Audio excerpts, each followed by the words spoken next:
Para mí es un gusto estar en un evento nuevamente organizado por la Universidad Autónoma de Tlaxcala, la Facultad de Humanidades y Letras y licenciatura en Antropología. Entonces, me gustaría dar la palabra ahora al doctor Oscar Montiel, que es de esa misma facultad.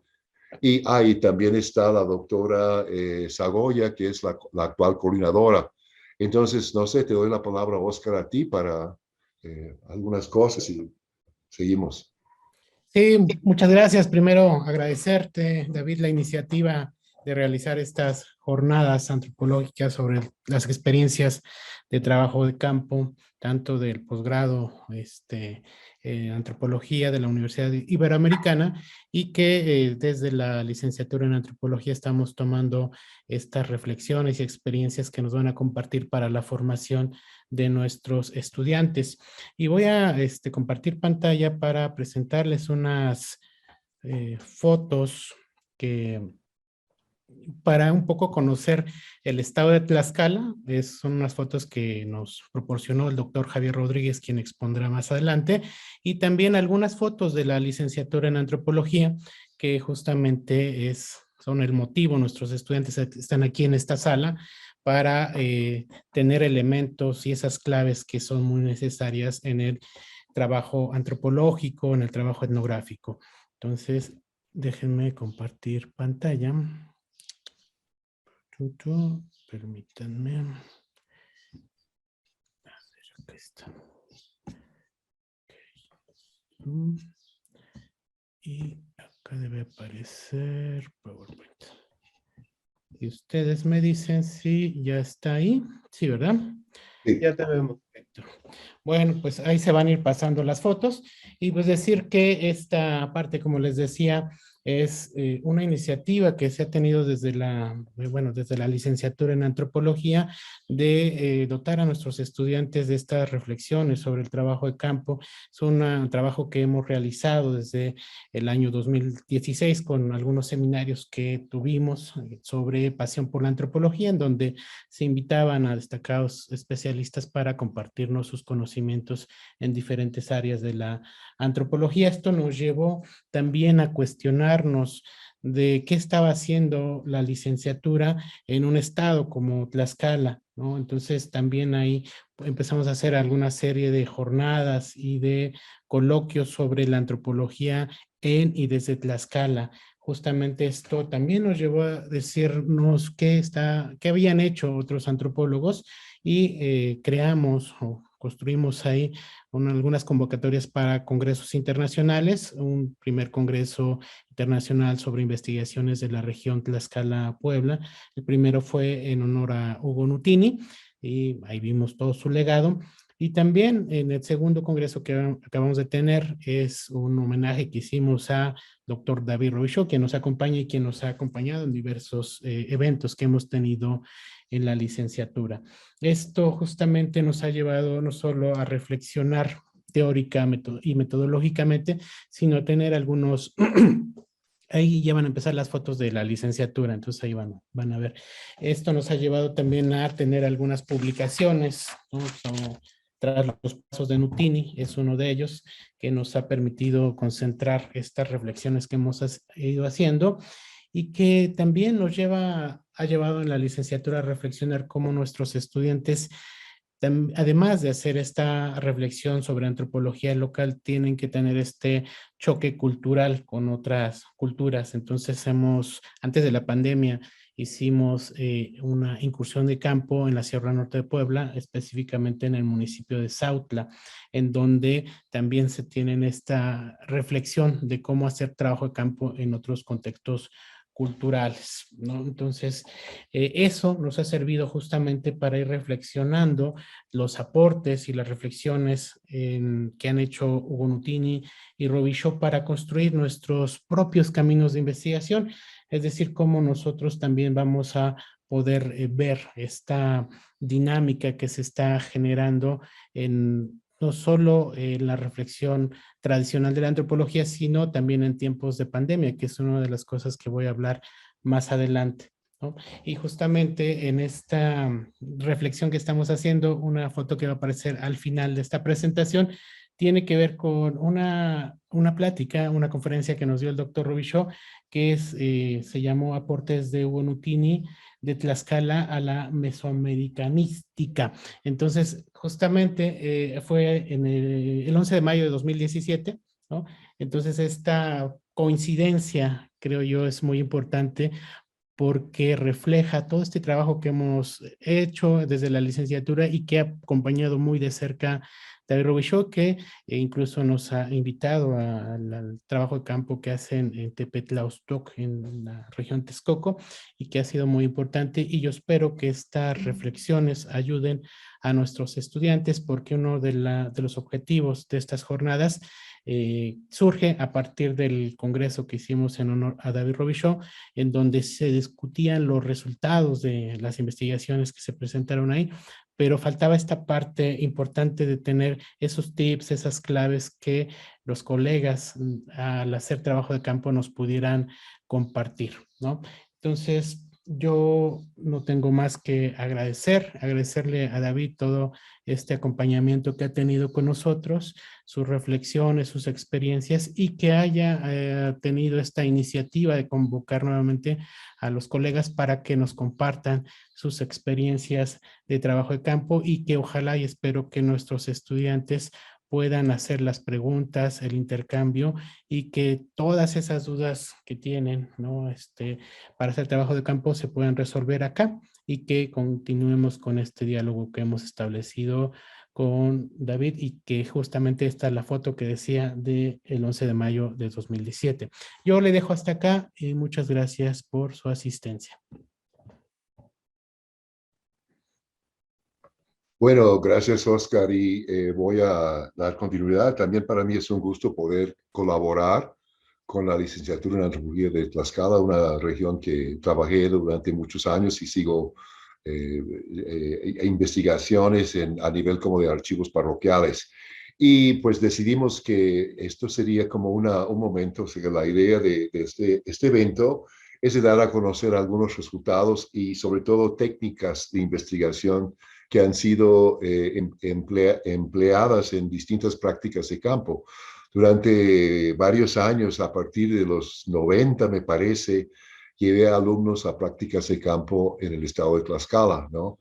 Y tomé un modelo del reconocimiento etnográfico que hizo Nutini en 59-60, que en la región de Tlaxcala y Puebla, y después él lo aplicó en la Sierra de Puebla porque no había mucho conocimiento de la etnología de ese momento. Entonces, pues usé un guión etnográfico que él desarrollé y también tomé de Nutini una cuestión que ahora llamo semanario, ¿no? Que es un plan de que se hace cada semana una práctica de campo.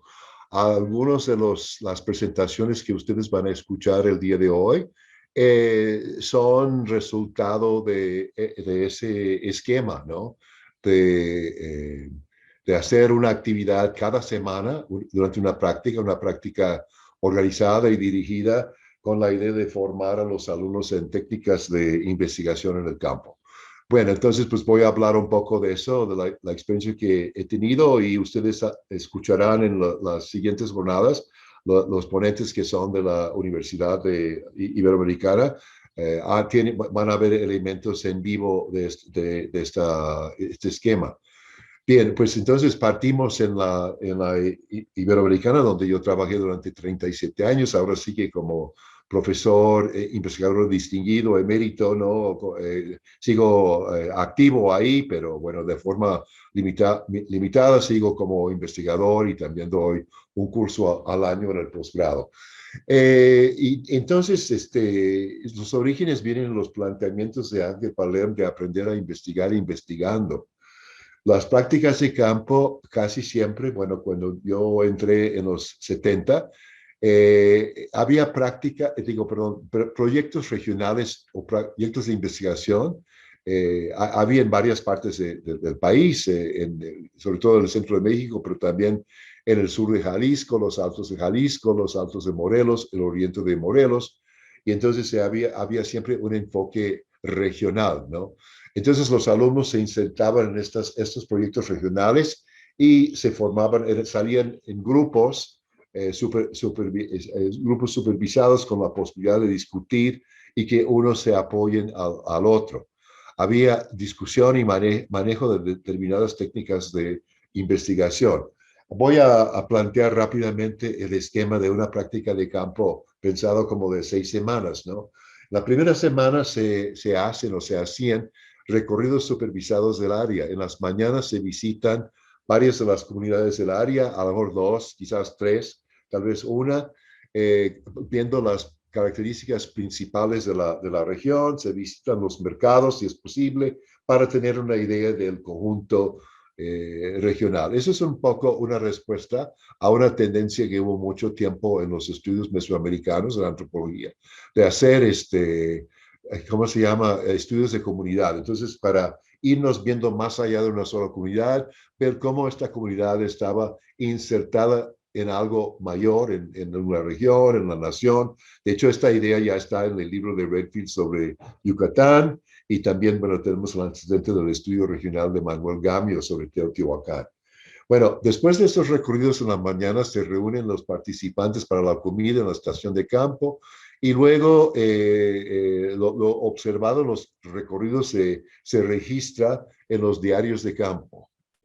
El alumno debe hacer el esfuerzo de realizar una descripción general de la región visitada, anotando sus rasgos geográficos, económicos, sociales y culturales, así como información sobre las comunidades que visitó, las relaciones entre estas y las que se dan por el mercado, flujos de mano de obra. O sea que esto implica ir a una comunidad y entablar conversaciones con personas. Esto es una forma como reducida de algo que otros antropólogos han hecho, que son recorridos, reconocimientos de un área para escoger un pueblo para estudiar un determinado problema, ¿no? Pero bueno, pues eso es otro tema, ¿no? Pero es algo parecido y también permite a los alumnos foguearse, ¿no? En una región, en el campo, adquirir confianza para acercarse a la gente a hablar y preguntar y explicar, pues, soy estudiante de antropología, estoy haciendo una práctica, me llama la atención esto, ¿qué me puede decir? Y también observaciones puras.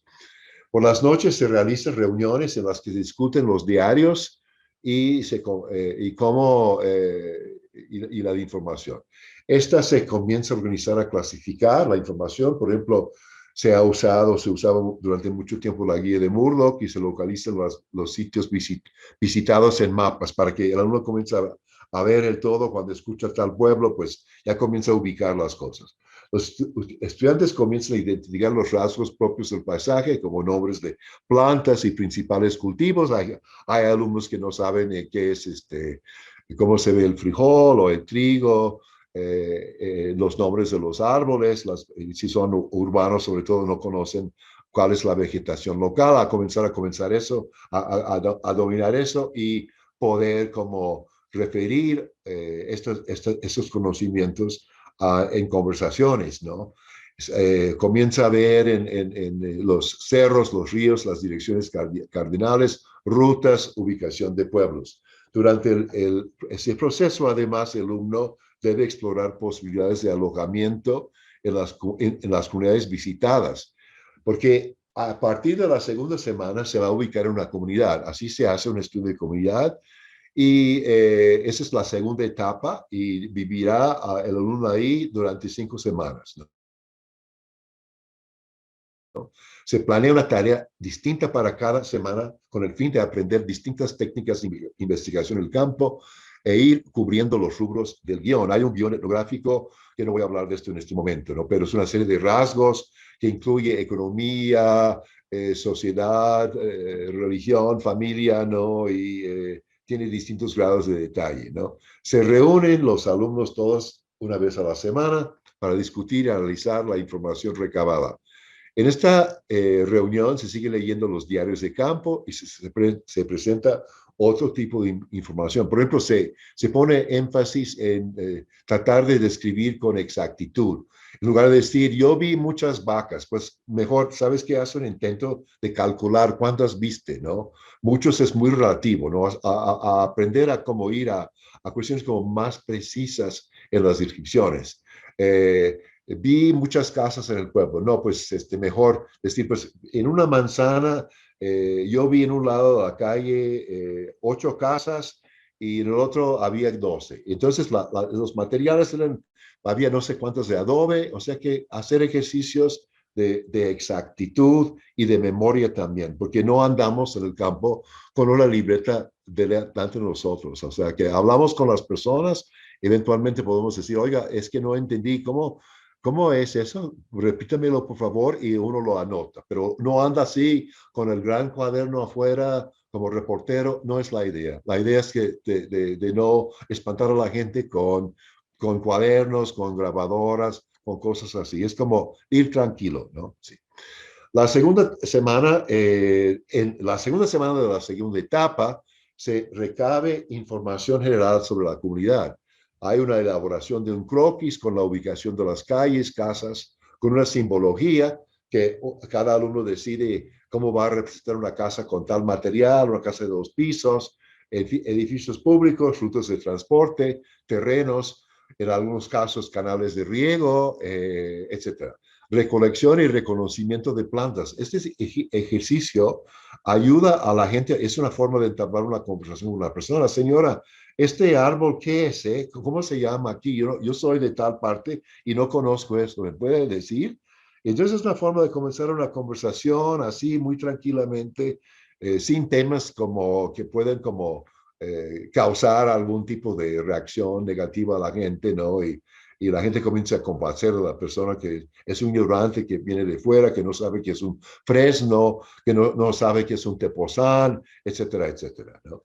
Y deberían en esa segunda semana, primera semana en el pueblo, describir el interior y exterior de 2 casas. O sea que eso es como una forma de saber, bueno, la gente sí ganó la confianza de la gente para que tuviera alguna invitación a entrar a la casa de alguien o se está aislando, ¿no? O sea que, bueno, normalmente también van a vivir en esta etapa en la casa de una familia, ¿no? Se hace un arreglo, bueno, puedo vivir aquí, voy a cooperar con algo para la comida, a veces se paga renta, son distintos arreglos, pero se busca ubicar a la gente en una casa. No es siempre el caso, a veces los alumnos han quedado en un cuarto de la iglesia, en distintas otras cosas, pero la gran mayoría en casas de personas. Yo creo que ustedes van a escuchar sobre eso en algunas de las exposiciones del día de hoy y los próximos días. Ahora, uno trata como de conocer a personas que podríamos llamar las informantes clave, que están dispuestas a platicar, a conservar sobre la historia y las costumbres del pueblo. A veces decimos antropología, ay, yo sí tengo unos idolitos que encontré en la milpa, ¿no? O no, entonces hay una idea, entonces, pues, ¿para qué comenzar a discutir cosas que, algo muy sencillo, historia y costumbres del pueblo, ¿no? Tercera semana ya en el trabajo de campo, segunda semana en la comunidad, o sea que todo esto como va de mayor a menor, de lo más general a lo más particular, o sea que irnos como un conjunto amplio de lo que está pasando, a ir a lo más específico.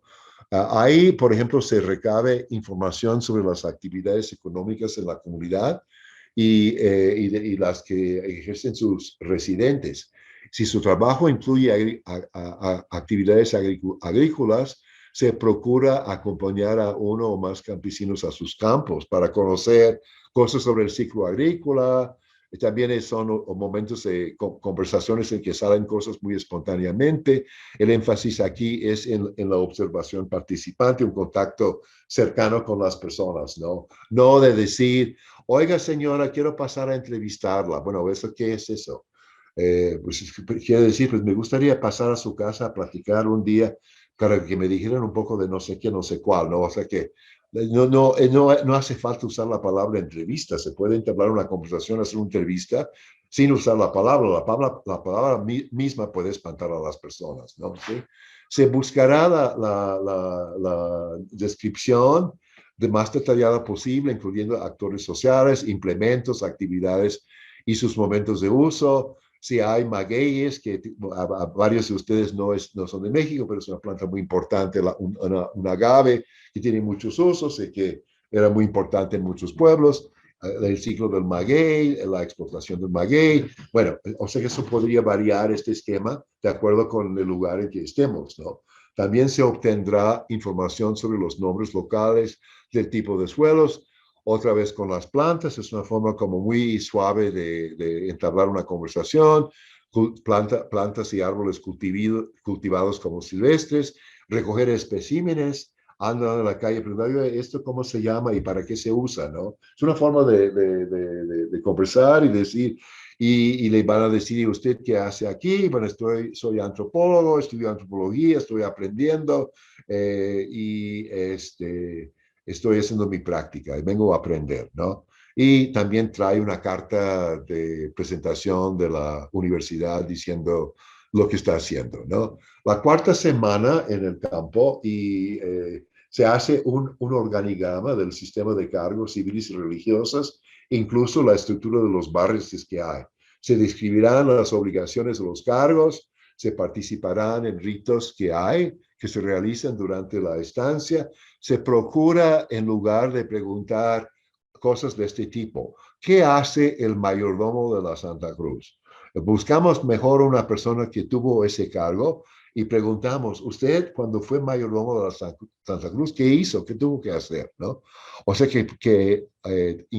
tratar de suscitar a que el informante nos hable no de las reglas generales, sino de sus casos, ¿no? O sea que no estamos buscando tanto versiones normativas, sino de casos, de irnos yendo a estudios de casa. Eso no excluye también la posibilidad de que una persona opine sobre las cosas generales, ¿no? Pero no, la idea no es de producir una monografía diciendo que aquí la agricultura es tal, sino que vamos a poner casos del señor José y la señora Juana y no sé qué, ¿no? Bueno, se seguirá recogiendo información faltante mencionada anteriormente, puesto que difícilmente se puede programar rígidamente las actividades del campo. Es un esquema ideal, pero lo que no he mencionado es que cada semana hay una reunión y entonces vamos a exponer cada alumno su organigrama de los cargos, ¿no? ¿Sí?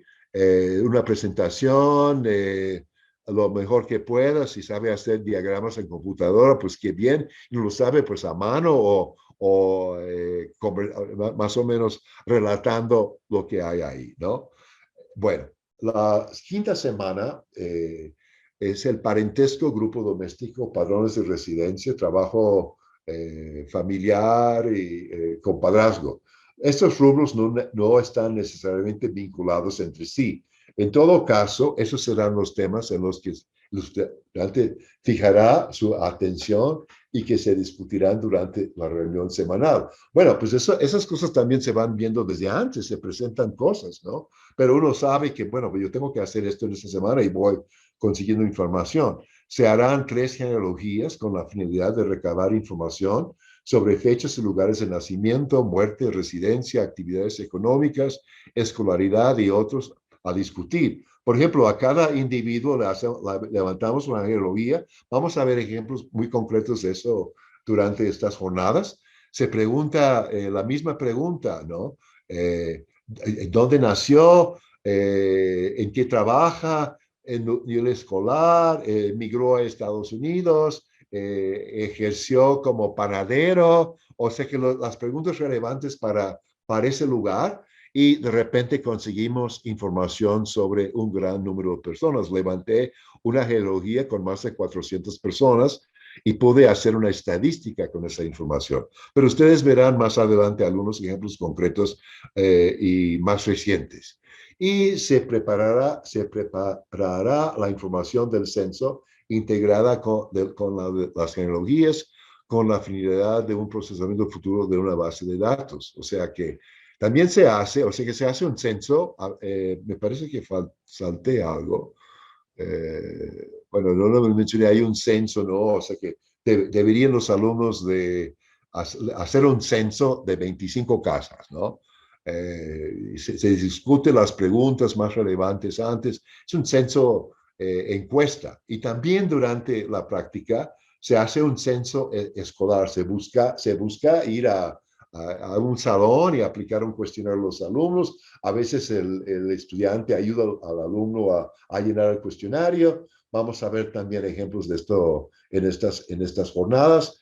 Y o sea que también es una cuestión de ir como jugando con distintas técnicas, decidiendo, eso me gusta, no me gusta, eso no sirve para tal cosa, eso es mejor, o sea que para tener una gama de posibilidades para investigaciones en el futuro. No todas las técnicas, no hay tiempo, pero la idea aquí es de que no me lo cuenten. O sea que yo sí hice esto, encontré que era malísima como técnica. A mí no me gusta o no va con mi personalidad. Yo me siento muy apenado en ir a preguntar a la gente sobre estas cosas. Yo prefiero otra cosa, porque cada antropólogo es diferente, ¿no? Es como cada persona somos diferentes, tenemos inclinaciones, cosas que no nos gustan. Entonces, la idea es de que tener un poco de distintas cuestiones, ¿no? Otros detalles para mencionar y para ir cerrando, generalmente, pero no siempre, pero ya mencioné eso, de ir con una familia. Esto permite conocer de cerca los imponderables de la vida cotidiana, qué cosas salen espontáneamente. Se aprende a usar una pequeña libreta donde se apunta a modo de taquigrafía palabras, frases, nombres para hacer el diario. O sea que a veces hacemos los recorridos en coche y después llegamos al coche. A ver ustedes, al silencio, cada quien apunte en lo que vio, ¿no? Va como, bueno, el nombre de tal planta y no sé qué, o sea, una taquigrafía y usando esa información para sentarse en la noche y registrarlo, ¿no? ¿Sí? He tenido experiencias en que las primeras noches comienzan a conversar lo que vieron. No quiero la conversación, quiero ver lo que escribiste, porque una de las cosas del oficio es de ir asentando información y registrarlo, porque si no se va con la memoria, ¿no? Con el tiempo, con la confianza, se va explicando a los informantes el objetivo de la investigación y a lo mejor entonces uno puede sacar una libreta para apuntar cosas eventualmente. Con base en un guión etnográfico se hace un informe final de unas 40 cuartillas. El objetivo de la etnografía general, o sea que aquí es etnografía general, no es un tema. Es para que el alumno se fije en temas que ni siquiera imaginaba y evitar de que se vuelva monotemático, ¿sí? O sea que yo, por ejemplo, en mi primera práctica de campo en Tlaxcala, me contaron, los de Tlaxcala saben mucho de eso, una serie de ideas sobre la Malinche, sobre la montaña que ustedes vieron la presentación de Oscar, sobre ideas sobre el granizo. Años después, con esa información, escribí una cosa que no es de mis temas principales, pero creo que publiqué tres cosas al respecto que, pues, no me dan pena, ¿no? Yo creo que están bien, no es lo mejor de todos los que han hecho eso, pero son datos particulares y entonces usé esos datos para otras cosas. Uno nunca sabe cuándo los temas van cambiando trata de ver también el todo, ¿no? Bueno, muchísimas gracias. Eso es lo único que yo diría. Yo creo que vamos nosotros más bien yendo en la... Es que dejé de compartir. No, ahora sí, perdón. Entonces Bien. aquí estamos, entonces vamos a dar pie. Creo que está con nosotros la Sí, doctora Laura Betty y creo que le pusiste como panelista, Jorge. sí, aquí ¿Sí? está la doctora Zagoya, si Ok. quiere darnos unas palabras como coordinadora de la Ok, licenciatura. muy bien. Pues adelante, seguimos con el plan. La coordinadora de la licenciatura, la doctora Laura Betty Zagoya Ramos. Bueno, buenas tardes a todas y a todos. Pues agradezco el arduo trabajo que siempre pues nos brinda el doctor David Robichaud, ¿no? Y nos acoge en todos, en este equipo de trabajo que él tiene, que es fructífero para nosotros. Le agradecemos realmente mucho lo que nos haya incluido dentro del posgrado en Antropología Social de la Universidad Iberoamericana y de la Red Interamericana de Estudios de Familia y Parentesco. Para nuestros alumnos, yo creo que va a ser vasta la información que nos va a brindar Le agradecemos mucho porque nosotros nos estamos preparando para el trabajo de campo en verano y yo creo que para ya no abundar más y para ya escuchar a los panelistas, les digo, les reitero mi agradecimiento y obviamente la licenciatura de antropología y principalmente los estudiantes, aquí también están dentro los profesores, pero estamos atentos a toda esta información que nos va a brindar, que nos van a brindar ustedes ya como docentes, algunos como profesionistas, nos va a brindar obviamente para los estudiantes. Pero muchas gracias, doctor. Y gracias, doctor Oscar, David Robichaud, y yo dejo a palabras de ustedes y me disculpo porque no voy a poder moderar este primer día por las actividades que tengo administrativas y voy a pasar a un seminario, pero estoy aquí pendiente de todas las actividades. Muchas gracias. Bueno, muchísimas gracias por aceptar Gracias. coordinar este evento con nosotros. De veras, muchas gracias y espero que sea de provecho para todos los estudiantes de Tlaxcala y otras partes que se han conectado el día de hoy. Muchísimas gracias, doctora. Muy bien, pues si están de acuerdo, le damos la palabra a Brian Flores, quien va a moderar las actividades de este día. Adelante, Brian. Muchas gracias. Antes que nada, pues me presento. Soy Joseph Brian Gómez Flores, soy estudiante del último semestre de la licenciatura en Antropología de la Autónoma de Tlaxcala y en esta ocasión pues los voy a acompañar moderando estas presentaciones que nos convocan el día de hoy, coordinadas por el doctor Oscar Montiel y por el doctor David, con motivo de las jornadas de investigación antropológicas. En primer lugar, pues, darle un saludo a Nancy Pérez de la Torre, investigadora independiente, que nos va a presentar inserción en el pueblo y el uso del método genealógico para el estudio de las ayudas, fiestas del ciclo de vida en Santa Catarina del Monte Texcoco. Y previo a ello, pues, voy a permitir darle una breve lectura a la semblanza que me hicieron llegar. La maestra Nancy Pérez de la Torre, licenciada en diseñadora textil y también es antropóloga social por la Universidad Iberoamericana. Cuenta con 7 años de experiencia en la manufactura de mercancías y es docente en materia de posicionamiento de mercado aplicado a diseño industrial. Ha merecido varios premios en el 2013, el premio AWIC, y en el 2015 el Margaret McNamara, y al mismo tiempo en ese mismo año el premio FICSA, que otorga la Universidad Iberoamericana con motivo de la calidad y la productividad en la investigación académica y científica. Al igual que en esta ocasión, pues ha presentado ponencias sobre sus hallazgos como antropóloga en diversos foros nacionales y actualmente se dedica a la docencia en la Universidad Iberoamericana y es ejecutivo de cuentas en una empresa global dedicada a la venta de papel reciclado. Le recuerdo que tiene aproximadamente 25 a 30 minutos para después dar paso a las siguientes exposiciones y podernos dar espacio para algunas preguntas o respuestas que tenga el panel. Y pues, sin más, yo les dejo con la maestra Nancy Pérez de la Torre. Adelante.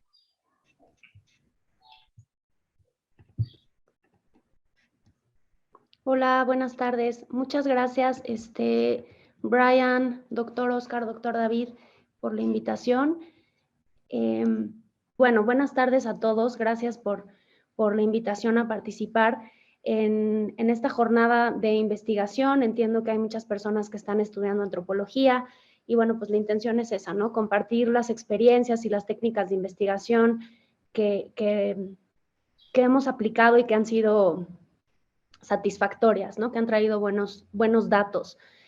Bueno, les platico rápido. Yo empecé la primera práctica de campo en antropología en 2013 y muchas cosas de las que dijo David las voy a repetir, ¿no? Primero empezamos haciendo recorridos por la zona de Texcoco Y bueno, pues yo tenía un interés en conocer acerca de los tejidos de fibra de maguey que sabía se hacían en la Sierra de Texcoco. Entonces, pues así en los recorridos fue que llegué a un grupo doméstico y pues con este interés le platiqué yo a la señora que estaba ahí. Sé que esta señora en algún momento había conocido a David, al doctor David, porque en una fiesta lo vieron filmando y le dijeron, oye, pues ven a filmar la boda de mi hija, ¿no? Entonces así fue que él tuvo como relación con esta mujer y finalmente pues yo acabé en su casa, le dije, oye, pues me interesa mucho aprender de estos tejidos de fibra de maguey que llaman ayates. Y ella me dijo, sí, pues yo los tejía, yo te puedo decir, y pues bueno, así fue que le pedimos permiso de que yo estuviera ahí 6 semanas en su casa, que me quedara a vivir con ellos, y pues accedió, ¿no? Entonces, en estos recorridos que hicimos por la zona, pues tienes el primer, digamos, acercamiento, el primer apalabramiento con una persona con la que haces clic, y bueno, pues así fue, ¿no? En este caso, pues conseguí que me iba a quedar en la casa. Aquí estamos viendo, muchas gracias, Jorge, una referencia de en dónde se sitúa el estudio del campo que hice, pues es en México, Estado de México, para ser más precisos, municipio de Texcoco y en el pueblo de Santa Catarina del Monte. Entonces, digamos, así se inserta esto dentro del país. En la siguiente podemos ver dónde está ubicado el pueblo, digamos, ya de forma más puntual. Ahí pueden ver un mapa, es de estos mapas del INEGI, ¿no? También visitamos el archivo del INEGI, entonces en estos mapas se ve, si ustedes aprecian, cómo pues, está prácticamente al lado de la sierra, ¿no? Está a la izquierda de la flecha amarilla, el pueblo de Santa Catarina, y pues todo lo que está hacia la derecha y en los alrededores es sierra completamente. Enfrente, hacia la esquina superior izquierda, pues el lago de Texcoco, ¿no? Entonces está como arriba del lago, sobre la sierra.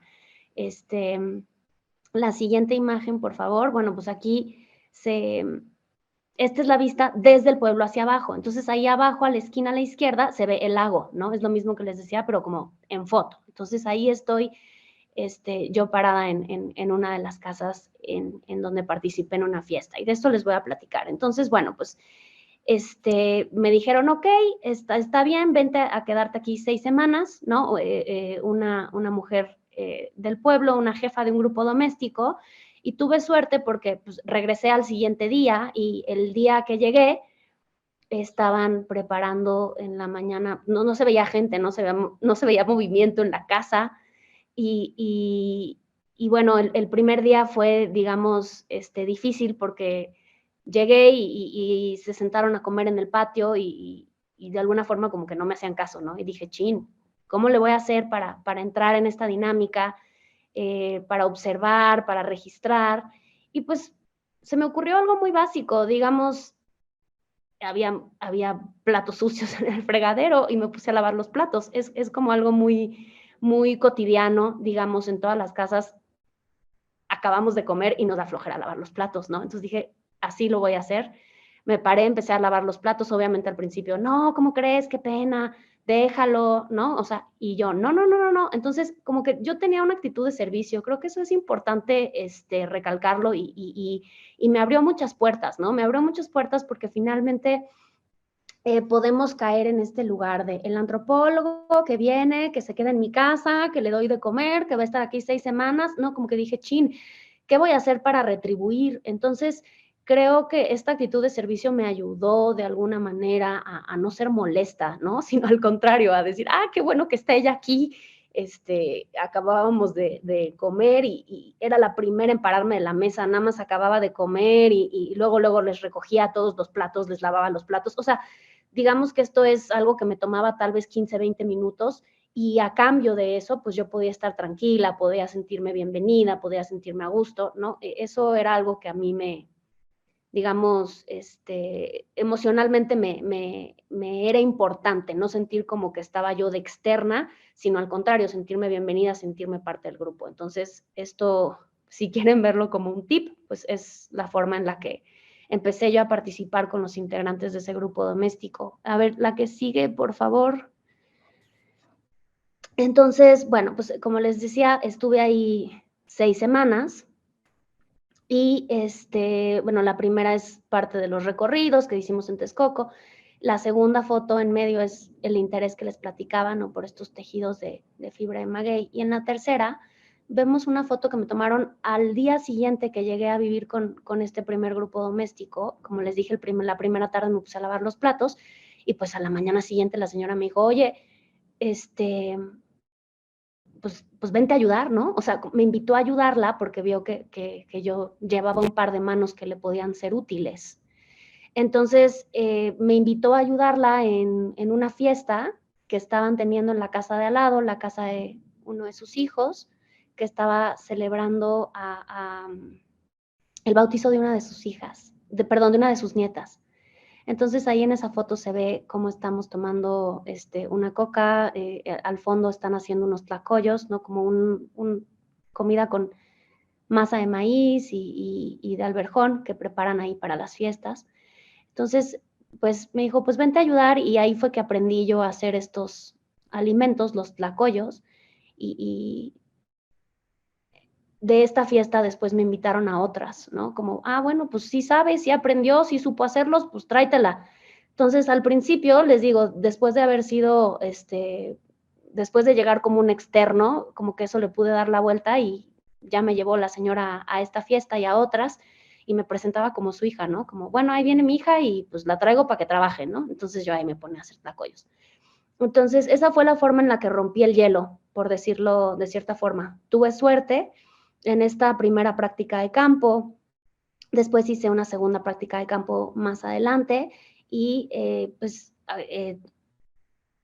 fue también de 6 semanas, recibí posteriormente invitaciones para vivir en 4 grupos domésticos más. Cabe mencionar que estos grupos domésticos eran parientes cercanos o lejanos de esta jefa de hogar que me recibió al principio. Entonces, pues había buenas referencias, ¿no? De que ahí pues les iba a echar la mano y demás. Entonces, así fue que conseguí vivir con gente del pueblo, quedarme en su casa.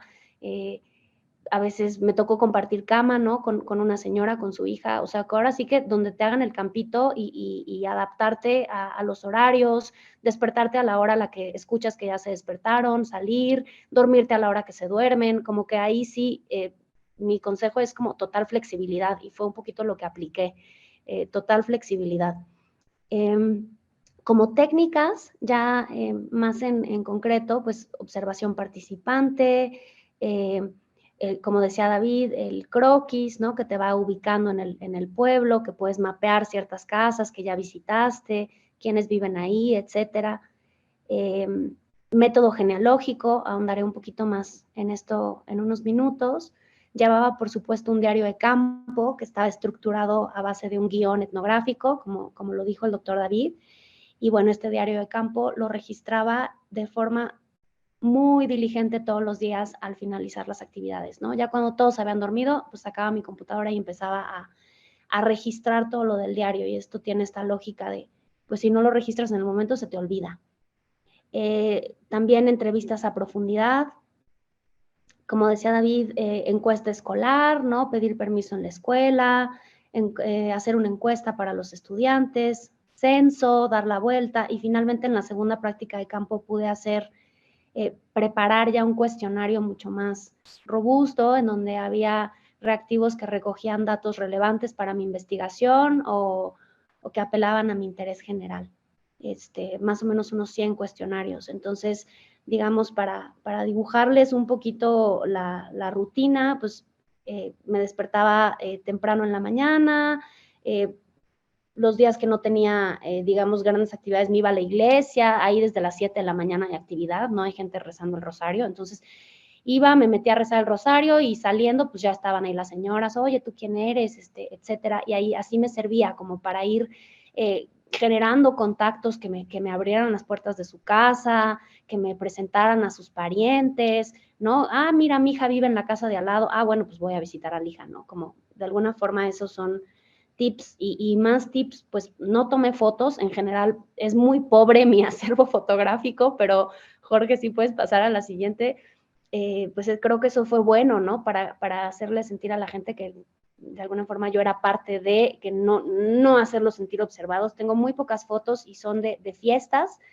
Evité el uso del teléfono celular, me compré un teléfono de estos que no tienen ni WhatsApp y realmente lo usaba de forma muy precaria para comunicarme con el equipo de antropólogos que estaba también trabajando en la región o con mi director de tesis. Entonces, pues evitar el uso del teléfono móvil, evitar estar tomando fotos, por supuesto, como decía David, evitar estar ahí anotando, ¿no? Como a todas luces, porque pues la gente se siente observada. Entonces, lo que sí llegué a notar eran las genealogías, ¿no? Y les decía hace unos momentos que apliqué el método genealógico. Entonces, ¿en qué? Pues sí, al participar con las personas, al estar platicando con ellos, oye, pues, y entonces tu hija, bueno, ¿quién es tu hija? Se llama fulana, y tiene hijos. En ese momento sí me permitía anotar yo genealogías de los grupos con ellos, ¿no? Y era algo que resultaba a veces divertido, hasta un mismo niño te puede ayudar a hacerlo. Entonces, esto es como lo máximo de notas, realmente lo evité. Y bueno, en el pueblo de Santa Catarina, donde hice mi trabajo de campo, hay personas que hablan náhuatl, entonces pues muchas veces me enseñaban algunas palabras y demás, y también me permitía escribir esto, pero en general es lo mínimo, no me veían anotando, les digo que el diario lo hacía como ya muy en la noche. Entonces, regresando aquí al apoyo visual que tenemos con el PowerPoint, pues participé en fiestas locales, en peregrinaciones y en fiestas de ciclo de vida, ¿no? Como les decía al principio, pues primero empecé en una fiesta de bautizo y después me fueron invitando a otras porque vieron que me ponía a trabajar. Y que entonces, bueno, en la siguiente, por favor, esta presencia como ayuda, creo que es un gran tip, ¿no? Como ver en qué puede ser útil. Y bueno, obviamente aceptaba pues todas las invitaciones que recibía, recibí invitaciones a peregrinaciones, como la que vemos aquí en el PowerPoint, es una peregrinación a la Virgen de los Remedios y ahí trae el señor Cirilo en sus manos una alcancía. Él era mayordomo de esa Virgen y pues como tal había que ir a recolectar limosna a todas las casas del pueblo. Esto no es, digamos, la actividad más cómoda porque vas cargando esa alcancía y vas caminando al rayo del sol, pero pues por supuesto me ofrecí a ayudar a llevar yo la alcancía. Y pues también esa experiencia de estar recolectando limosnas me ayudó a que la gente me viera, ¿no? A que le preguntaran a la señora que me recibió, que es la que está inmediatamente atrás de Cirilo con el suéter negro. Pues la acompañé, yo venía cargando la alcancía, entonces ella ya conocía a las personas y me veían, mira esta muchacha, es que es mi hija, está aquí en el pueblo. Les digo que ella decía que yo era su hija como de broma. Entonces, también estar cargando la alcancía por el pueblo, pues me ayudó a que la gente me viera y me abría la puerta de sus casas para posteriormente aplicar las entrevistas, los cuestionarios y todos estos instrumentos que describí hace unos momentos. Entonces, bueno, pues retomando un poquito mi experiencia, rompí esta barrera con las personas ayudando, ¿no? Con una actitud de servicio. Y bueno, obviamente recibí muchas invitaciones. Mi tesis es de fiestas de ciclo de vida y pues me invitaron a bautizos, a primeras comuniones, a bodas. Pero también me invitaban, por ejemplo, a ver la milpa, ¿no? Como decía David. Me invitaban también a participar porque estaban colando una casa, por ejemplo. Y bueno, después de ir una vez al monte, por ejemplo, a ver la milpa con un muchacho y un señor, y después ir a que estaban colando una casa con unos señores, como que yo creo que siempre tenemos una intuición y como un radar interno, ¿no? En donde tú sabes en dónde estás cómodo, en dónde te sientes bien. Pues yo no me sentía cómoda ahí con un grupo de señores que están, ¿no? Echando el refresco, me empezaban a cabulear, a bromear, perdón, como, ¿tú por qué estás aquí? Oye, tú eres una mujer, ¿dónde está tu esposo? ¿No? Como todo este tipo de cosas. Entonces yo creo que, pues sí, cada antropólogo como decía el doctor David, pues es diferente y hay que buscar en dónde te sientes cómodo, bienvenido, útil, etcétera. Entonces, en mi caso, pues me fui acercando más al ámbito doméstico. A mí me gustaba estar en la casa, llegaba, saludaba a la señora, la ayudaba en su cocina, le lavaba sus platos, la acompañaba mientras cocinaba, me regalaba un taco, ¿no? Como un poquito así adentro del ámbito doméstico fue que yo me sentí más cómoda. Y creo que esto responde también a pautas de género, ¿no? Que operan a nivel local, como pues una muchacha sola, pues qué tiene que estar haciendo ahí metida con los señores. Y esto marcó el contexto de mi investigación, que tiene mucho que ver con el trabajo de mano de obra que intercambian las mujeres para fiestas de ciclo de vida. Entonces, la que sigue, por favor. Aquí podemos ver este contexto que les estoy describiendo. Aquí es el patio de una casa, ¿no? Por ejemplo, en este caso iba a haber un bautizo, entonces pues arman la cocina aquí con los comales, con los tanques de gas. En otro lado hay señoras haciendo el mole, el arroz, ¿no? Todos estos alimentos festivos que se estilan en la localidad. Y pues se necesitan muchas manos para hacer todos los alimentos, todos los tlacoyos, que es lo que pueden ver ahí en el comal, los tlacoyos. Entonces, esta es una foto de un escenario como esos. Estás ahí trabajando desde la mañana y hasta después del atardecer. Entonces, fíjense, hay muchas mujeres ahí sentadas, son horas de estar conviviendo, entonces pues sale mucha información, se rompe el hielo, te ríes. A mí eso me ayudó mucho a socializar y también a observar, a ir identificando a ciertas personas. Y esto me llevó después a preguntar, oye, ¿quién es esta señora, por ejemplo, que está aquí en la cabecera?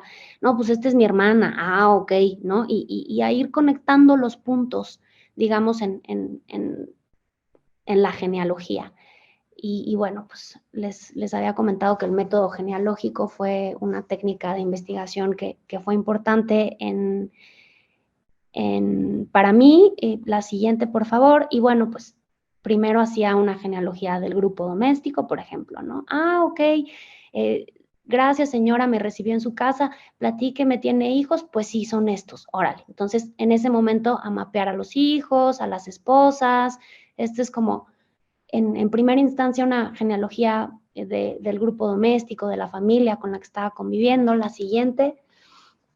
Y ya en la que sigue, pues ya pueden ver a lo que llevó al final de mi investigación, mi tesis, ¿no? Que eran a mapear genealogías de acuerdo a quién había ayudado a preparar los alimentos para la fiesta.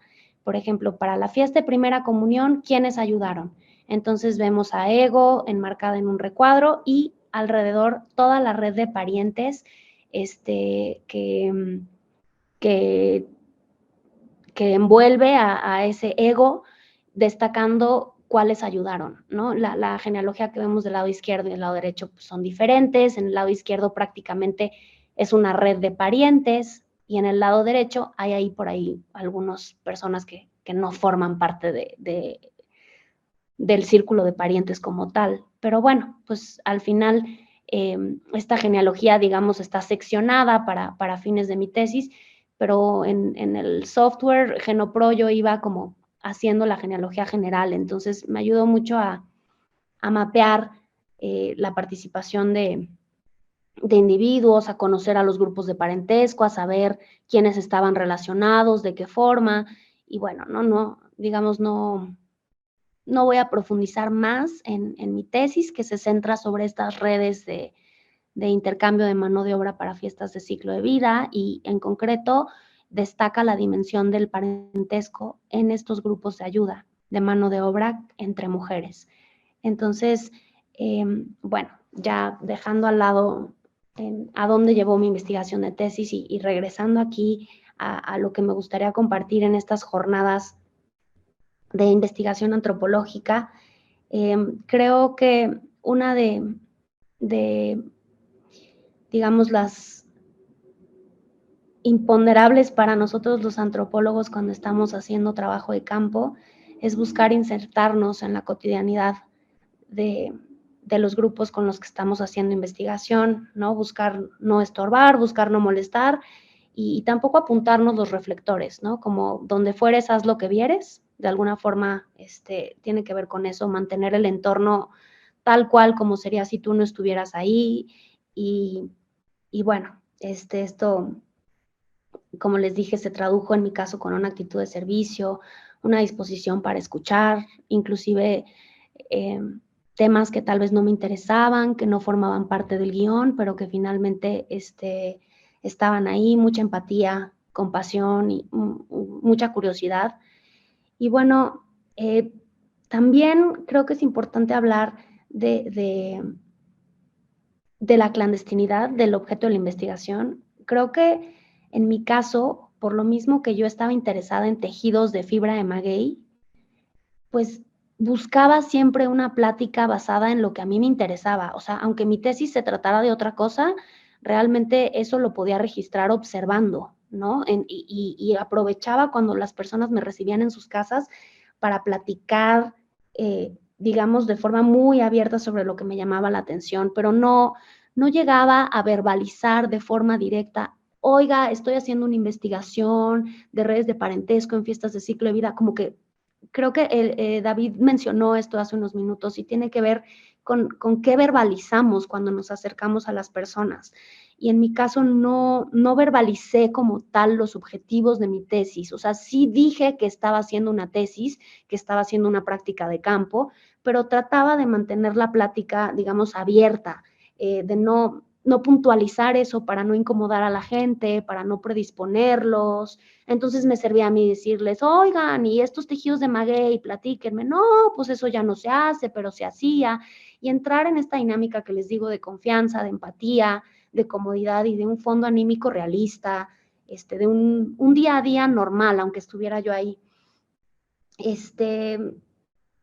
Bueno, también el tiempo que le dedicaba yo a estas visitas, pues era completamente abierto, ¿no? Como que sí traté de no tener una agenda que seguir, sino más bien todos los días salir, en concreto en la segunda práctica de campo. Perdón, pero voy a hacer este paréntesis. Primera práctica de campo, me recibe esta mujer en su casa y de alguna forma dice a todo el mundo: es mi hija y no me deja salir. O sea, no es que no me deje salir, pero me lleva con ella a todas partes, a fiesta donde le inviten, a recolectar las limosnas, al mercado a comprar las cosas. Entonces, como que estuve muy pegada con ella en la primera práctica de campo, y ya en la segunda, que recibí más invitaciones de otras personas, andaba como un poquito más libre, y fue que cuando pude aprovechar para salir en las mañanas a la iglesia, como conocer a alguien y levantar unos cuestionarios que hacía como de casa en casa, y esto me permitía pues tocar puertas, y cuando veía que era bien recibida, que tenían tiempo para platicar conmigo, pues ahí ya con toda la calma, con toda la paciencia, pues me quedaba platicando sobre, como les digo, de forma muy abierta sobre lo que me quisieran platicar. Obviamente traes como soporte un cuestionario en donde tú ya, digamos, estructuraste previamente algunos temas, y eso da plática, pero como les digo, era muy, muy libre en sí esta convivencia. A veces podía pasar a 2 casas al día, a veces a 3, entonces me podía quedar ahí horas, ¿no? Horas platicando y escuchando, y creo que tiene mucho que ver con lo que hace el antropólogo. Escucha, observa, recibe la información que está disponible en ese momento. Si bien traes tú un interés, creo que eso es como el foco que te va guiando, ¿no? El interés, el tema que tú traes, pero al final los temas de investigación van cambiando, y podemos entrar con un anteproyecto que tiene que ver con algo y terminar con una tesis que tiene que ver con otra cosa. Entonces yo me permití de alguna forma mantenerme en este interés inicial de mi anteproyecto, en conducirme con ese interés, y sí ir preparando mi tesis, pero sin abrumar a la gente, sin decirle que eso era mi tesis, sin hablar de eso, como manteniendo en sí como mucho más abierta la comunicación en el sentido de aprovechar el espacio con los informantes, de escucharlos y demás. Entonces, pues el método etnográfico, por la slide que vemos, y me parece que ya es la última de la presentación, pero me ayudó mucho a tener un registro de las personas con las que estuve interactuando. Entonces, de forma general, esos serían los tips que yo tengo para ustedes. Y pues no sé si hubiera alguna pregunta. Claro que sí, Nancy. Tenemos una pregunta de una de nuestras compañeras. Yo no sé por qué no la veo, pero sí, ok, ya la encontré. Te pregunta Mirna Paola, dice, ¿cuáles son tus consideraciones de esta infantilización de la figura de la antropóloga en contraposición a la autoridad etnográfica del antropólogo varón? Y si la mirada de las jefas de hogar muestra mayor sensibilidad en la recolección de datos. ¿Cómo? Perdón, ¿me podrías repetir la pregunta? Sí, son dos preguntas de Mirna Paola.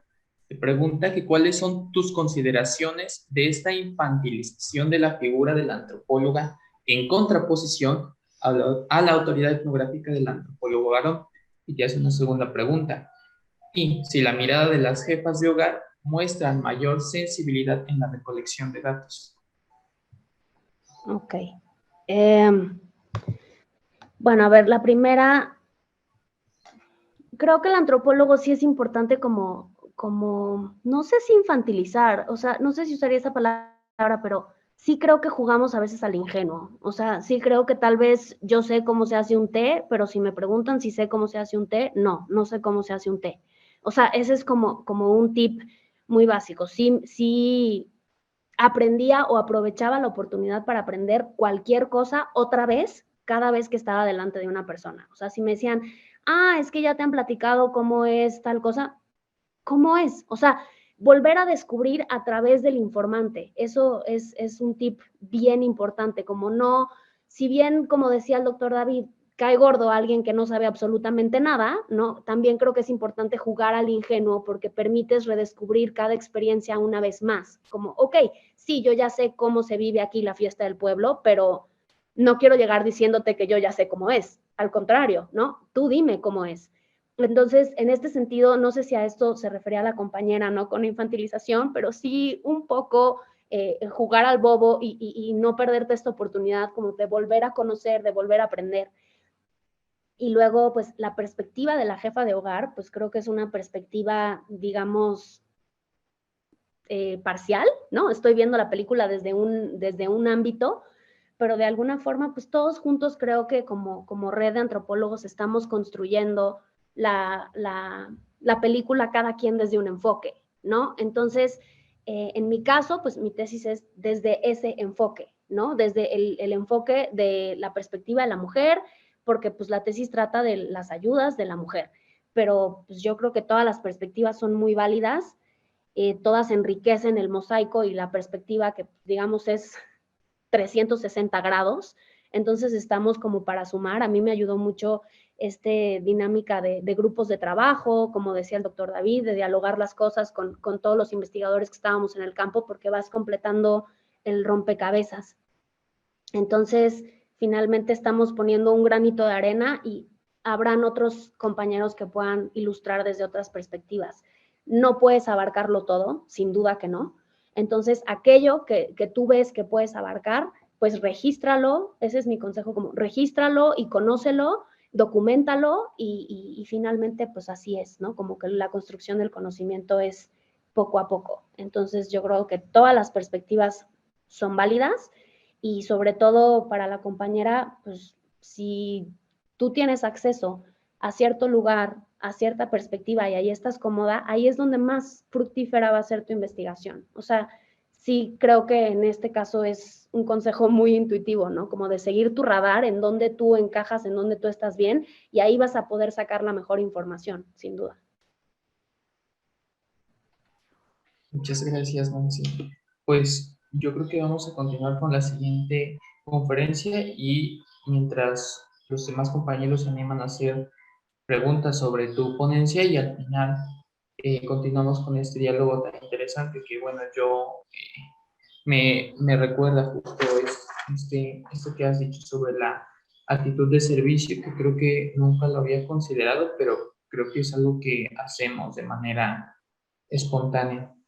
Te agradecemos tu tiempo en este momento Gracias, y Brian. pasamos en este momento con el doctor Ricardo Duarte, que nos acompaña del Departamento de Ciencias Sociales y Políticas de la Universidad Iberoamericana en sede en la Ciudad de México.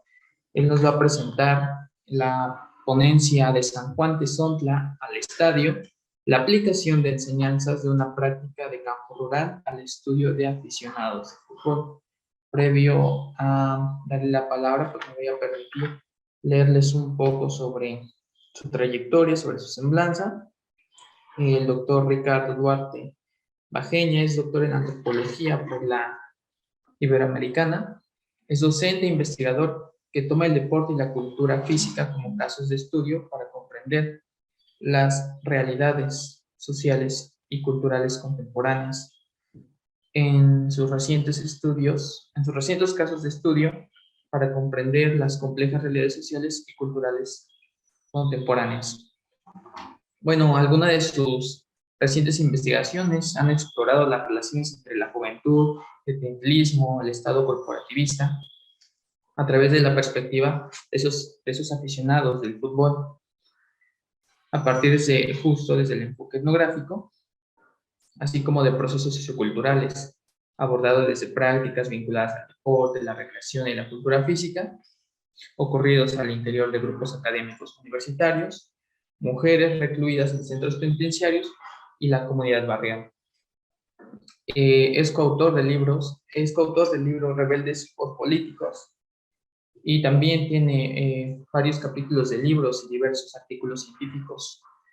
Él pues ha hecho varios talleres y conferencias en México, Colombia, Argentina, en Estados Unidos y Polonia, en donde ha pues dado cuenta de todas sus investigaciones. Ha sido profesor de la Autónoma del Estado de México, de la Facultad de Educación de la Universidad Libre de Colombia, de la UNAD, de la Universidad Pedagógica Nacional de Colombia, y actualmente es asistente SNI en la Universidad Iberoamericana de la Ciudad de México. Yo le agradezco mucho su tiempo, doctor Ricardo, y pues puede comenzar para poder adelantarnos un poco de tiempo. Le agradezco. Sí, muchas gracias, Brian. Tú, Brian, ¿me puedes decir si estás viendo mi presentación, por favor? Sí se ve, Ricardo. Sí se ve, gracias. Gracias, Jorge. Bueno, pues muchas gracias, Brian, por la presentación, y muchas gracias a David por haberme invitado a este foro que es muy interesante, estas jornadas de investigación antropológica, y espero pues que lo que voy a decir a continuación les dé algunas pistas metodológicas respecto al trabajo de campo etnográfico, ¿verdad? Yo estuve haciendo el trabajo de campo, digamos que es obligatorio dentro de los estudios postdoctorales en la Iberoamericana en el verano del año 2013, ¿no?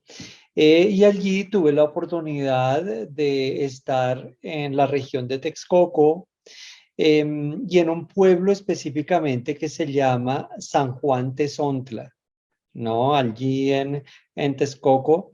Y después, en agosto del año 2015, de ese mismo año, perdón, del año 2013, de ese mismo año, empecé mi trabajo de campo para la investigación doctoral, ¿no? La investigación que sería la base de mi investigación, de mi tesis doctoral. Entonces, este trabajo de campo lo hice desde agosto del 2013 hasta abril del 2015, 2013 al 2015.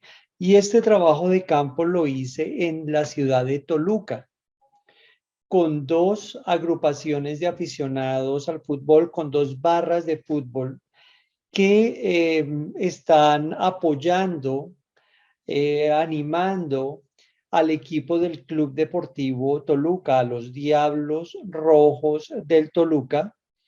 Y bueno, si ustedes observan, al lado izquierdo está como el mapa de la región de Texcoco. Cuando empecé a realizar mi trabajo de campo de verano de 6 semanas, como lo planteaba David al comienzo, pues entonces yo empecé a entender de qué se trataba esta región de Texcoco a partir de algunos estudios que hay ya realizados, pero también recorriendo algunos pueblos de la región, y entonces empecé a entender que hay franjas, hay zonas, no es un terreno uniforme, hay sierra, hay somontano, hay llanura, hay una zona erosionada, en fin, entonces lo pude ver en vivo y en directo, ¿no? Estas diferencias. Íbamos en coche con mis compañeros de práctica, íbamos con David, íbamos recorriendo parte de la región para también identificar estas diferencias fundamentales. Donde ustedes ven la flecha roja, esta que estoy señalando, ese es el pueblo San Juan Tezontla, ¿no? Y aquí está el pueblo donde estuvo Nancy Santa Catarina del Monte, que acaba de mencionar. Entonces, otros de mis compañeros estuvieron en poblaciones cercanas en esas 6 semanas y nos reuníamos después en Tepetlaustoc, en la casa de la universidad, cada semana para decir cómo nos había ido, qué datos habíamos obtenido y cosas por el estilo. Y después hice mi trabajo de campo para la tesis doctoral en Toluca, ¿no? Entonces, si ustedes ven, para las personas que no son de México, aquí tenemos México y aquí tenemos el Estado de México en blanco. El Estado de México está aquí en grande y en el centro está el Ciudad de México.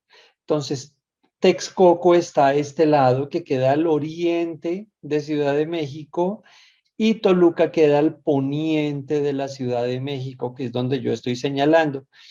Pues bien, entonces, gracias a lo que aprendí en el trabajo de campo de verano, también entonces, pues dije y vi la necesidad mejor de ubicar un poco a dónde estaban estas barras de fútbol en Toluca, ¿no? Entonces empecé a entender y a comprender cosas muy, muy, muy interesantes. Por ejemplo, yo estaba viviendo, ¿no? Yo vivía en un municipio muy cercano a Toluca, al estadio que se llama Metepec, que da 15 minutos del estadio de Toluca, digamos. Ya voy a hablar de esto.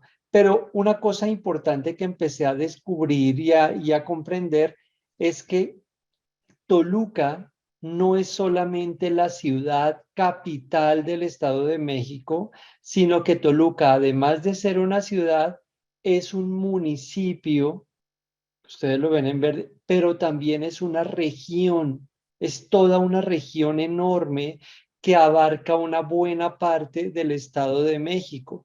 Entonces, lo que aprendí, una de las cosas que aprendí en el trabajo de campo es ver lo que uno está investigando en un campo un poco más grande, ¿no? No es solamente estudiar allí San Juan Tezontla, aquí en la flechita, y quedarme ahí, o estudiar la barra en el estadio y quedarme en el estadio, sino ver eso en un nivel un poco más amplio, un poco más general.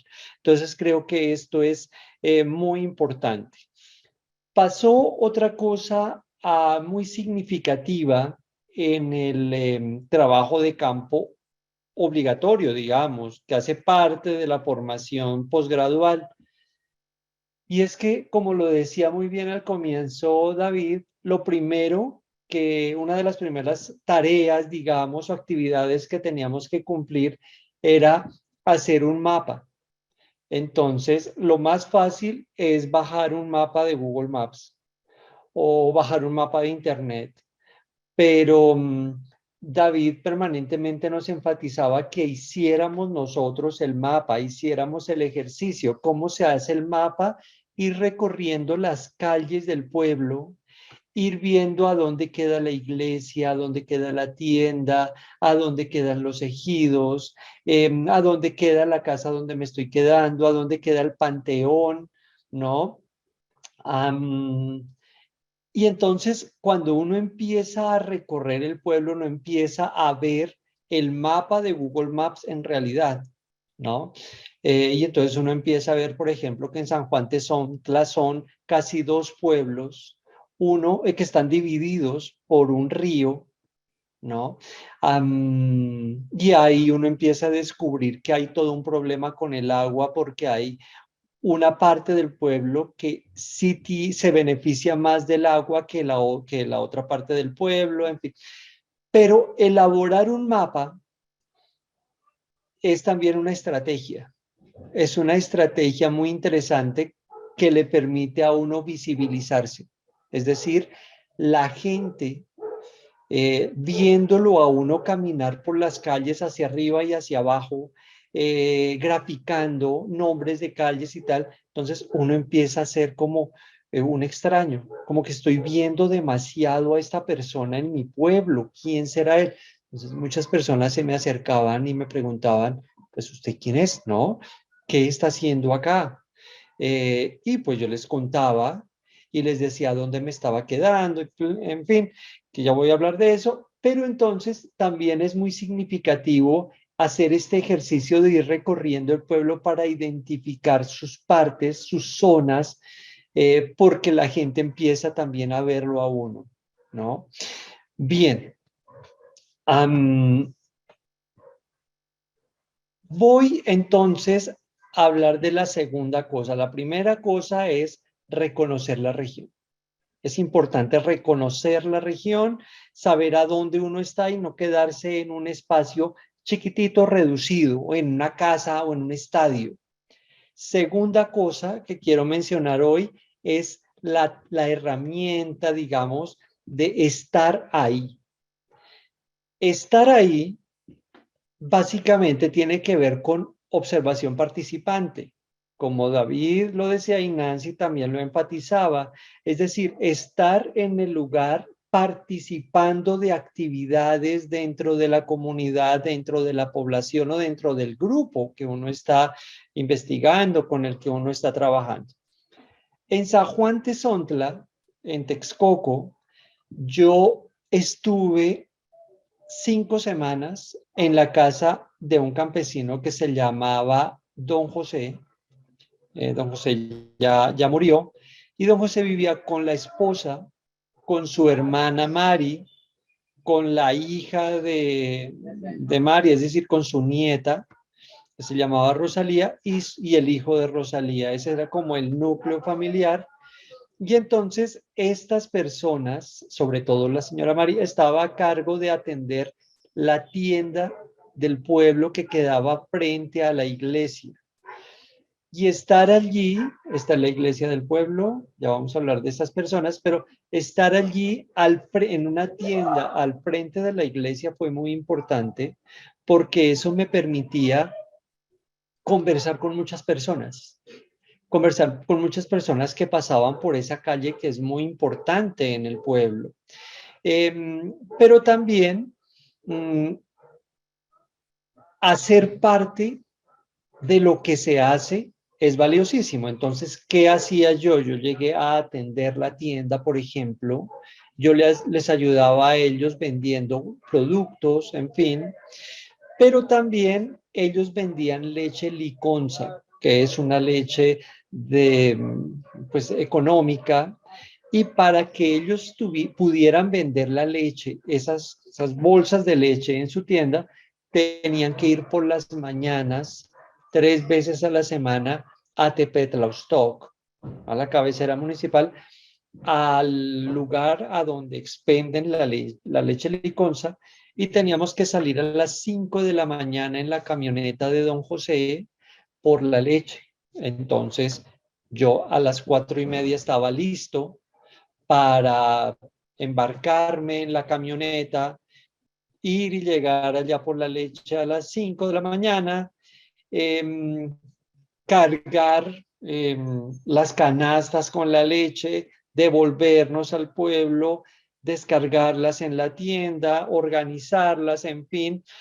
Pero todo esto es muy importante y es muy significativo porque eso le da a uno la posibilidad de ir hablando con don José acerca de lo que pasa en el pueblo, de su historia, de sus dinámicas, del sistema, de los sistemas de cargos y cosas por el estilo. También acompañé en varias ocasiones a don José a su huerto, que queda justo al pie de la casa, a arreglar las acelgas, a cosechar las acelgas para que la esposa fuera y las vendiera en la plaza del pueblo, en fin, pero también lo acompañé a su ejido, ¿no? A su zona ejidal, a donde él cultivaba y entonces aprendí muchas cosas de los ciclos de los cultivos y cosas como estas. Participé en la fiesta del pueblo, en procesiones religiosas muchas, en fiestas de 3 años. En una procesión religiosa tuve la oportunidad de cargar al santo de una casa a otra, algo muy parecido a lo que Nancy nos contaba, y eso también fue muy importante, ¿no? Porque pues uno termina haciéndose conocido de la gente de la comunidad. Bueno, y también fui a varios asados que organizaba la familia de don José los fines de semana. En Toluca, entonces, como les contaba, viví en Metepec, que queda a 15 minutos del estadio, y allí, digamos que tuve mucho acercamiento con 2 agrupaciones, una que se llama La Perra Brava, ¿no? La Perra Brava tiene una oficina que queda junto al estadio, a una cuadra del estadio, en la calle San Bernardino. Los acompañé en sus caravanas, en el estadio, transportándose en camiones a diferentes estadios, y lo mismo hice con la Banda del Rojo, ¿no? En la Banda del Rojo estuve en fiestas que hacían los muchachos, bueno, primero que todo, de la Banda del Rojo es muy grande. Entonces yo estuve en un grupo que ellos llaman sectores, que es muy reducido, muy chiquito, que se llama la Banda del Rojo Villa, porque viven en un pueblito que se llama Villa Cuauhtémoc y son parte de la Banda del Rojo. Entonces me aprendí los cantos que cantan las agrupaciones, transporté tambores, cargué trapos, cargué banderas, les ayudé en los ensayos y cosas por el estilo. Es decir, estar ahí, estar participando de las actividades de la gente es fundamental. Entonces, esta es la segunda cosa que quería plantearles, ¿no? Reconocer la región, estar ahí. La tercera cosa, tercer punto, o técnica, si quieren denominarlo así, que quiero mencionar hoy, se llama la construcción de la confianza, cosa que algunos llaman rapport. Entonces, construir confianza es fundamental. Y es un proceso en ocasiones arduo. En San Juan Tezontla, en Tepetlauxtoc, fue mucho más sencillo porque la gente es más tranquila, porque pude interactuar con personas adultas mayores, y entonces son personas que hablan mucho y se sienten muy bien contando historias, ¿no? Pero para llegar allá, para que la gente me contara sus historias, tuve que llevar la carta que me entrega la universidad y hablar con el presidente municipal. Y el presidente municipal me dijo, listo, tiene vía libre. Salí a hablar con la gente, pero la gente, además de que había recorrido el pueblo haciendo el mapa y tal, todavía me miraba con mirada diagonal, ¿no? Como que quién es este intruso, por qué me habla, por qué me dice cosas. La única manera que, digamos, funcionó para que la gente me tuviera confianza fue un domingo ir a este lugar que está a la izquierda de la diapositiva, que es la iglesia de San Juan Tezontla, entrar a la iglesia, hablar con el sacerdote, antes de que iniciara la misa de la mañana, y decirle al sacerdote, estoy haciendo esto, vengo de la Universidad Iberoamericana, estoy tratando de aprender del pueblo, de conocer cómo funcionan las cosas, y me gustaría que usted me ayudara a presentarme. Esto lo hice porque unos fiscales, que son los que ayudan al sacerdote, me orientaron, me dijeron, haga esto, hable con el sacerdote y que él lo presente. Pues bueno, terminó la misa ese domingo, muy temprano en la mañana, la iglesia estaba abarrotada de gente y entonces el sacerdote me llamó y yo entré allí a la parte central de la iglesia, ¿no? Y entonces le dijo a la comunidad, esta persona se llama así y va a estar 5 semanas en este pueblo y quiere hablar con ustedes y entonces sería interesante que ustedes conversaran con él. Y yo tomé el micrófono y les dije, los saludé y les agradecí por todas las atenciones que me pudieran ofrecer y por toda su ayuda y tal. Terminó la misa y yo era un vecino más de la población, ¿no? Entonces me decían, me miraban, me contaban, me invitaban. Entonces fue una estrategia muy importante para poder establecer confianza dentro de la población. En la Perra Brava, aquí tienen a la derecha la Perra Brava en plena animación en el estadio. Entonces yo llegué primero al estadio, yo no sabía que había oficina, yo llegué al estadio, no conocía a nadie y me puse a mirar qué era lo que pasaba en el estadio y empecé a ver que habían personas como que eran muy conocidas entre ellas. Hablé con uno de ellos y le dije, necesito saber más de esta agrupación. Y me dijo, claro, vaya a la oficina. Fui a la oficina de la Perra Brava, me presenté con la secretaria y me dijo, claro, venga mañana lunes va a estar acá Rolando, que es el presidente. Fui, me sentaron frente al escritorio de Rolando, el presidente, y me tuvo media hora hablándome como si yo fuera un periodista. Me contaba cosas oficiales y me hablaba y me hablaba y me hablaba. Se acabó y se fue. Y yo, bueno, ¿y qué más va a pasar? Al día siguiente fui y me volvieron a sentar y seguía contándome cosas. Al tercer día ya no me contaba tantas cosas. Volví al cuarto día, fui al estadio el domingo, volví la siguiente semana, entonces ya yo no era un periodista.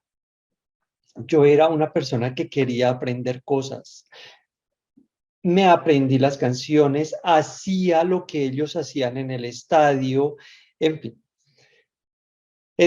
Después de como 3 meses, 4 meses, uno de los líderes de la agrupación me dijo, ¿sabe qué, Ricardo? Creo que usted ya es parte de la Perra Brava, porque a diferencia de los otros investigadores que vienen acá a investigarnos, nos hacen unas preguntas y se van, usted nos ha estado acompañando meses. Yo creo que usted ya es parte de la Perra Brava y eso fue muy significativo para lo que yo estaba haciendo. Con la gente de la Banda del Rojo fue muy intermitente. La Banda del Rojo es una agrupación juvenil y tienen como cierta prevención porque no es una barra oficial, ¿no? Entonces tienen problemas con la autoridad, con la policía y tal. Entonces fue una confianza bastante intermitente. Estaba en una fiesta y me trataban muy bien y a la semana siguiente me los encontraba en la calle y no me saludaban. En una ocasión me llamaron y me dijeron como usted vive en Metepec, háganos el favor, ahí al pie de Metepec, aquí al pie de mi casa, es la sede de una de los sectores más importantes de la barra. Entonces me dijeron, ahí está el líder tal de la agrupación, vaya que él nos va a enviar los boletos para entrar hoy al estadio. Me llamaron un domingo, cosa que me pareció curiosa porque los boletos tienen un valor fundamental, simbólico dentro de la agrupación. Fui, aquí le tomé una foto a los boletos, se los pedí al líder. Fue todo un proceso, me hizo recorrer varios lugares seguramente para ver si yo era el que decía ser, me dio los boletos, se los entregué a la agrupación y me dijeron es que no había nadie más de confianza que los pudiera entregar. Entonces hay momentos en que sentía mucha confianza, pero en ocasiones como que ni me determinaban. Entonces fue muy significativo esto. Bien, entonces esta es la tercera cosa que les quería comentar, ¿no? Construir confianza es fundamental. La cuarta cosa la cuarta técnica de las que les quiero hablar, denominan a esto entrevistas a profundidad, ¿no? Entrevista a profundidad es poder conversar de manera extensa acerca de diferentes temas con las personas, con los informantes con los que uno está trabajando. En San Juan Tezontla fue muy importante esto y para lograrlo fue muy significativo estar viviendo en la casa del campesino del sector, de la región, porque yo me desayunaba, perdón por los perritos, pero parece que llegó el dueño acá y están como locos. Pero bueno, entonces yo me levantaba, iba a desayunar con la familia de don José y contaban lo que había pasado en el día, cenaba con ellos todos los días, recorría Tepetlaux, recorría San Juan Tezontla con ellos, iba con ellos el fin de semana salidas a la montaña, a comer asados, en fin, ayudaba a atender la tienda, entonces hablaba con la señora María, es decir, eso de poder estar ahí es muy significativo para poder hacer entrevistas a profundidad permanentemente. Bueno, aquí tienen en la parte superior izquierda la casa de don José. Aquí abajo en la parte inferior izquierda está un fin de semana durante un asado. En La Perra Brava fue muy importante también que ellos tuvieran una oficina, un lugar de reunión en donde transitaban permanentemente muchas personas de la agrupación. Entonces eso también fue importante para poder estar conversando constantemente en los autobuses, en los camiones, en los intermedios de los partidos en los estadios, en los paseos que armaban ellos después de los partidos. También era muy interesante ir y hablar con ellos permanentemente. En fin. Con la Banda del Rojo, ellos vivían en un pueblo, como lo dije, pero algunos miembros de la agrupación son los que tienen la parte inferior derecha.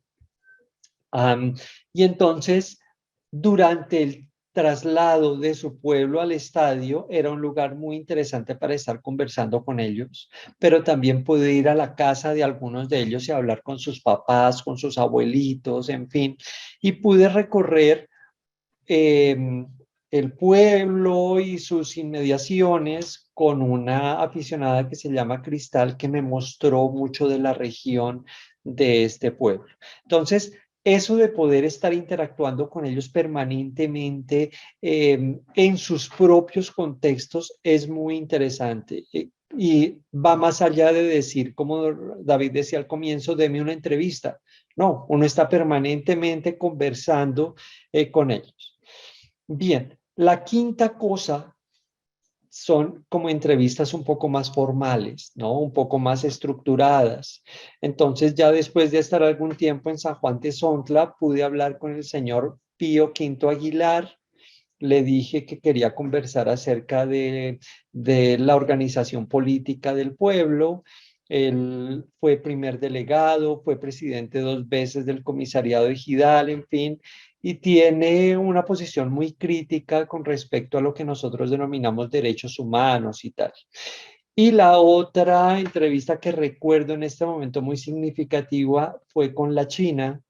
La China es una de las integrantes de la Perra Brava, muy reconocida, ya murió a los 22 años y fue una pérdida notable para la agrupación, pero también su historia es muy interesante y estas 2 personas que recuerdo como con mucha fuerza me dieron información valiosísima para entender procesos puntuales de lo que ocurre en cada uno de los 2 lugares.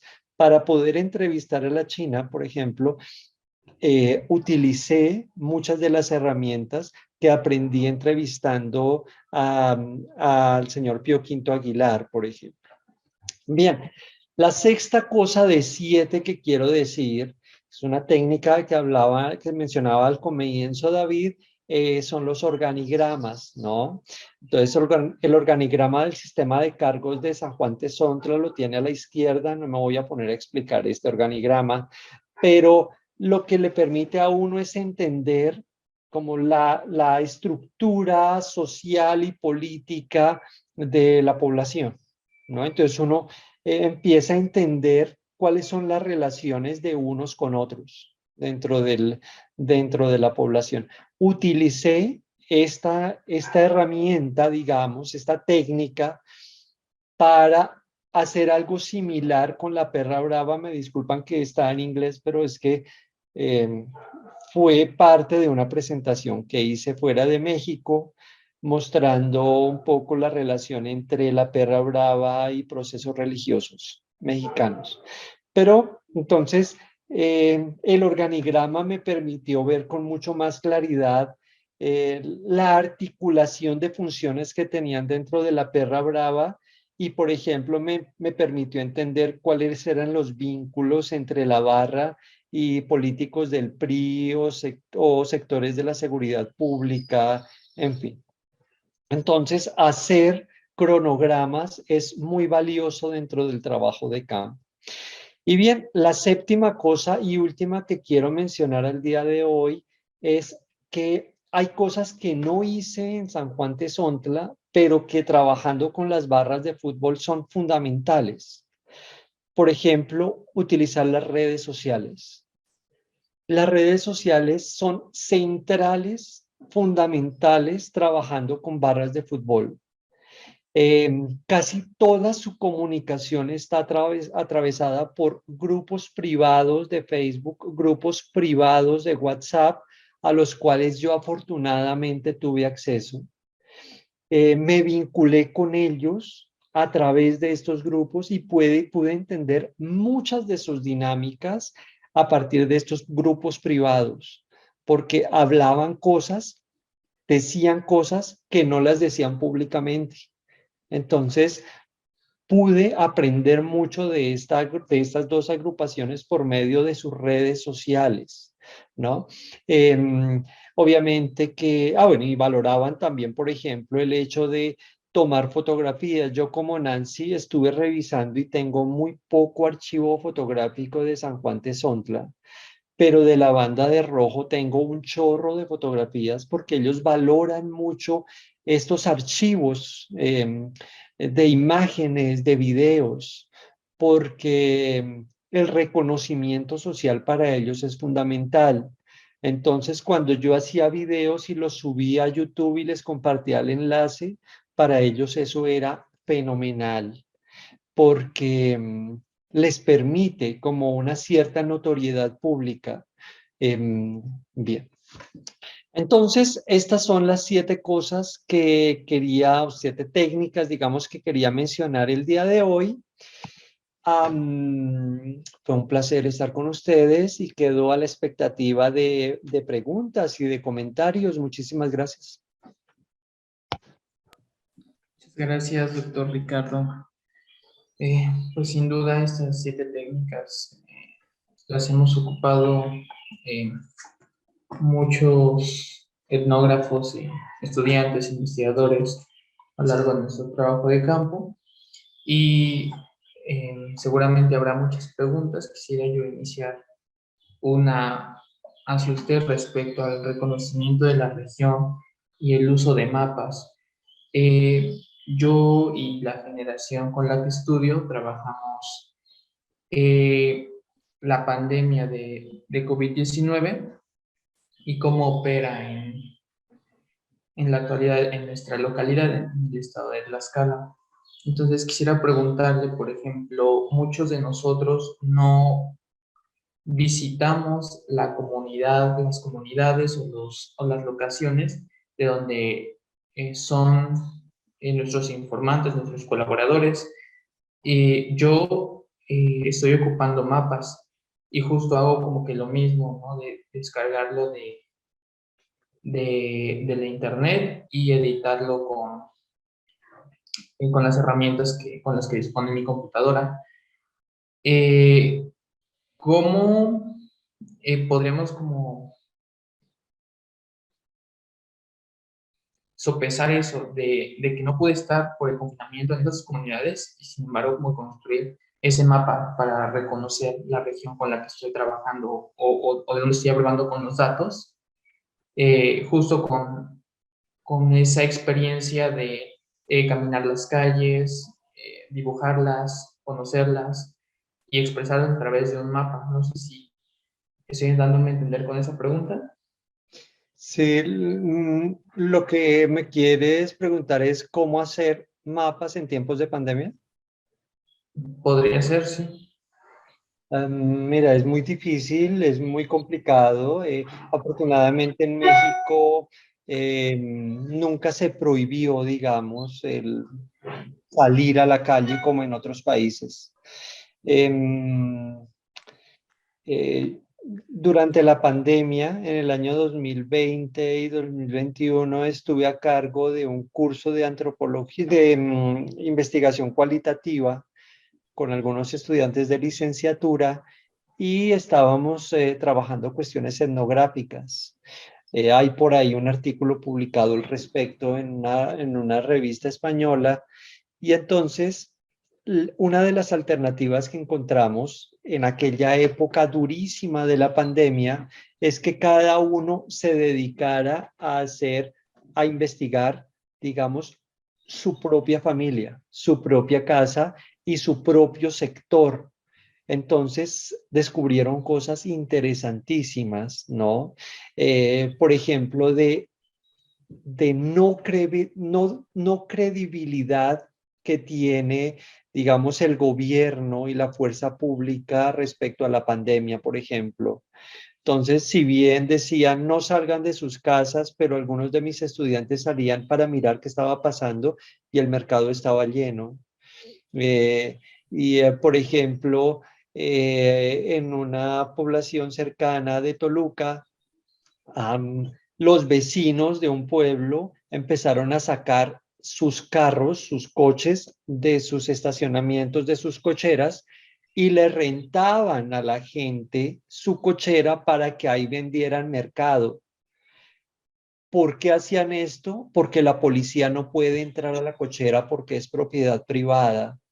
Y entonces son estrategias que utiliza la gente para demostrar la no credibilidad a los sistemas políticos y cosas por el estilo, ¿no? Entonces, En estas épocas de pandemia fue muy difícil, pero tuvimos que recurrir mucho, digamos, a redes sociales, a Zoom, en fin, y también recorrer espacios públicos, ¿no? Muy cercanos a sus casas, para obtener datos, para obtener información. Fue muy difícil, ¿no? Algunos de las personas con las que yo trabajé tuvieron que lavar camionetas y lavar coches como parte de este trabajo etnográfico, pues daba mucho miedo, ¿no? Lo decían en sus diarios de campo, les daba mucho miedo tener que subirse a una camioneta porque en ese momento todo podía tener COVID, ¿no? En fin, es un tema bastante complejo, pero creo que van a haber ponencias en estas jornadas específicamente relacionadas con este tema de trabajo etnográfico en pandemia. Muchas gracias, doctor Ricardo. Pues agradecemos estas primeras dos intervenciones Con gusto. con el doctor Ricardo Duarte, que nos acompañó de la Universidad Iberoamericana, y de Nancy Pérez de la Torre. En el programa tenemos un breve receso, pero no estoy seguro si el doctor Robichaud quiera mencionar algo previo a esto.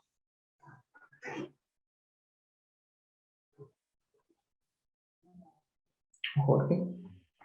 Yo tendría mucho que agregar. Gracias por su participación. Creo que vamos como bien con los tiempos, ¿no? Comenzamos un poco tarde, que lo cual siempre sucede, ¿no?